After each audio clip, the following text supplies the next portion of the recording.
भाग 7। यह अभिनय जब समाप्त हुआ तो उधर रंगशाला में धनुष यज्ञ समाप्त हो चुका था और सामाजिक प्रहसन की तैयारी हो रही थी, मगर इन सज्जनों को उससे विशेष दिलचस्पी न थी। केवल मिस्टर मेहता देखने गए और आदि से अंत तक जमे रहे। उन्हें बड़ा मज़ा आ रहा था। बीच बीच में तालियां बजाते थे और फिर कहो का आग्रह करके अभिनेताओं को प्रोत्साहन भी देते जाते थे। राय साहब ने इस प्रहसन में एक मुकदमेबाज देहाती जमींदार का खाका उड़ाया था। कहने को तो प्रहसन था, मगर करुणा से भरा हुआ। नायक का बात बात में कानून की धाराओं का उल्लेख करना, पत्नी पर केवल इसलिए मुकदमा दायर कर देना कि उसने भोजन तैयार करने में जरा सी देर कर दी, फिर वकीलों के नखरे और देहाती गवाहों की चालाकियां और झांसे, पहले गवाही के लिए चटपट तैयार हो जाना, मगर इजलास पर तलबी के समय खूब मनावन कराना और नाना प्रकार की गरमाइशें करके उल्लू बनाना, ये सभी दृश्य देखकर लोग हंसी के मारे लौट जाते थे। सबसे सुंदर वह दृश्य था जिसमें वकील गवाहों को उनके बयान रटा रहा था।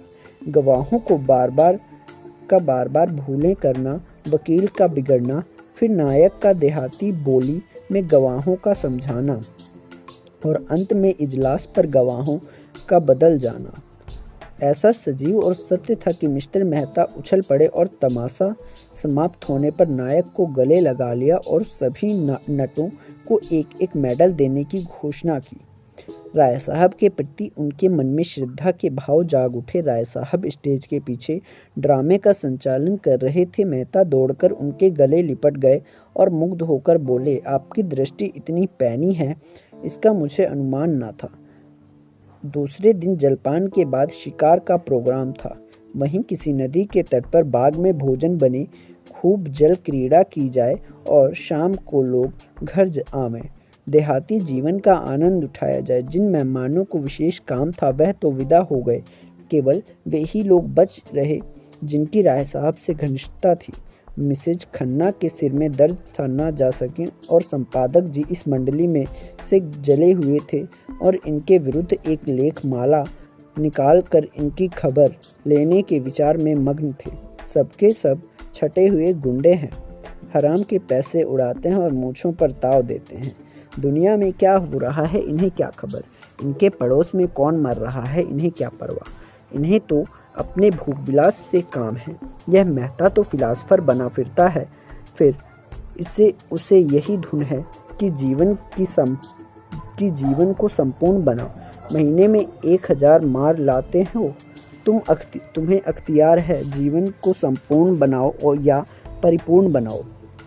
जिसको यह फिक्र दबाए डालती है कि लड़कों का ब्याह कैसे हो या बीमार स्त्री के लिए वैद्य कैसे आए या अब की घर का किराया किसके घर से आएगा, वह अपना जीवन कैसे संपूर्ण बनाए।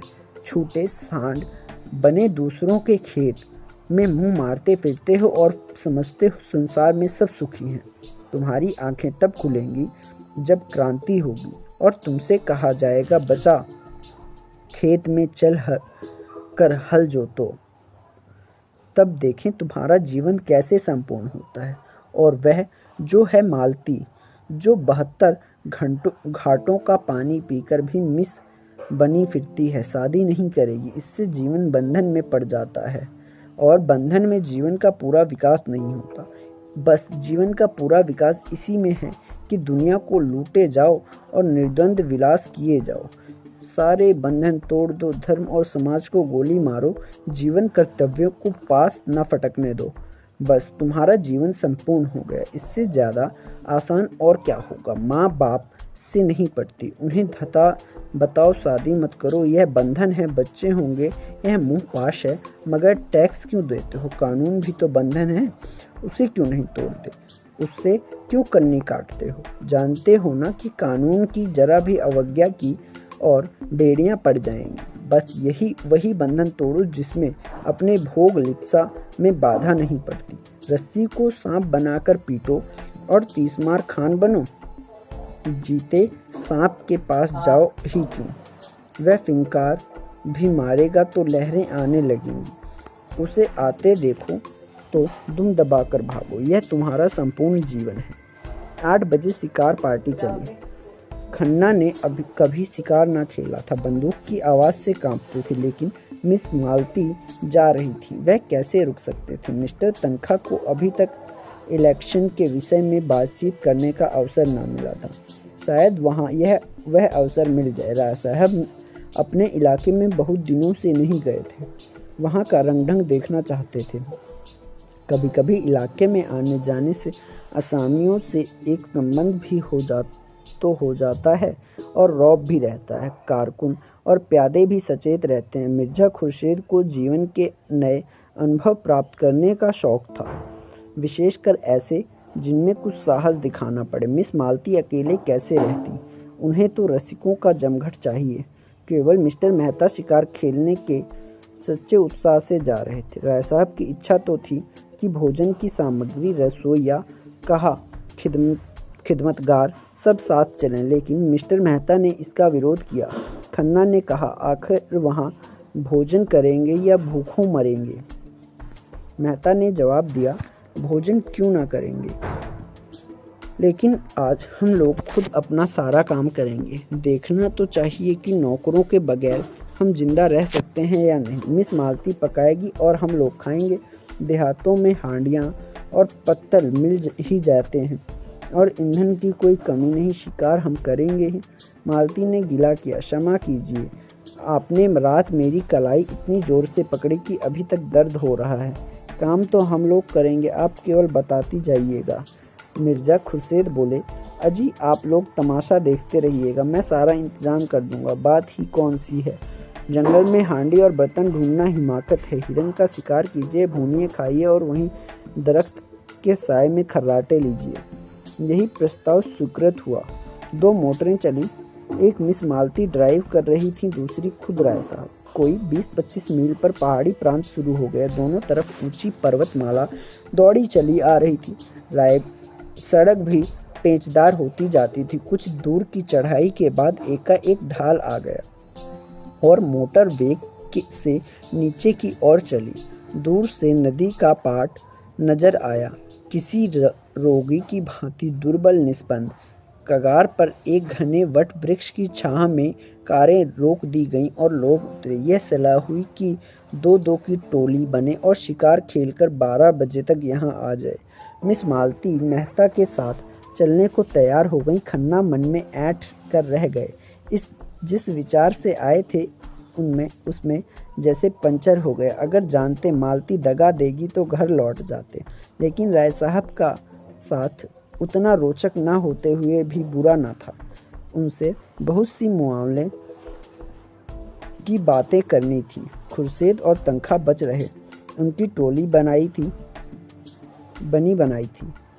तीनों टोलियां एक एक तरफ चल दी। कुछ दूर तक पथरीली पगडंडी पर मेहता के साथ चलने के बाद मालती ने कहा, तुम तो चले ही जाते हो, जरा दम ले लेने दो। मेहता मुस्कुराए, अभी तो हम 1 मील भी नहीं आए, अभी से थक गई। थकी नहीं, लेकिन क्यों ना जरा दम ले लो। जब तक कोई शिकार हाथ ना आ जाए हमें आराम करने का अधिकार नहीं।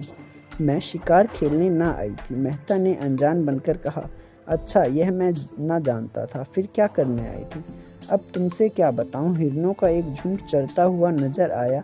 दोनों एक चट्टान की आड़ में छिप गए और निशाना बांधकर गोली चलाई। निशाना खाली गया, झुंड भाग गया। मालती ने पूछा, अब कुछ नहीं, चलो फिर कोई शिकार मिलेगा।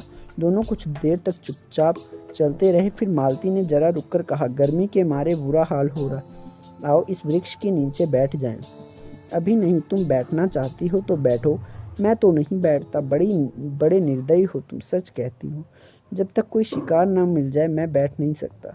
तब तो तुम मुझे मार ही डालोगे। अच्छा बताओ, रात तुमने मुझे इतना क्यों सताया? मुझे तुम्हारे ऊपर बड़ा क्रोध आ रहा था। याद है तुमने मुझे क्या कहा था? तुम हमारे साथ चलेगा दिलदार। मैं ना जानती थी तुम इतने शरीर हो। अच्छा सच कहना, तुम उस वक्त मुझे अपने साथ ले जाते। मेहता ने कोई जवाब ना दिया, मानो सुना ही नहीं। दोनों कुछ देर चलते रहे। एक तो जेठ की धूप, दूसरे पथरीला रास्ता।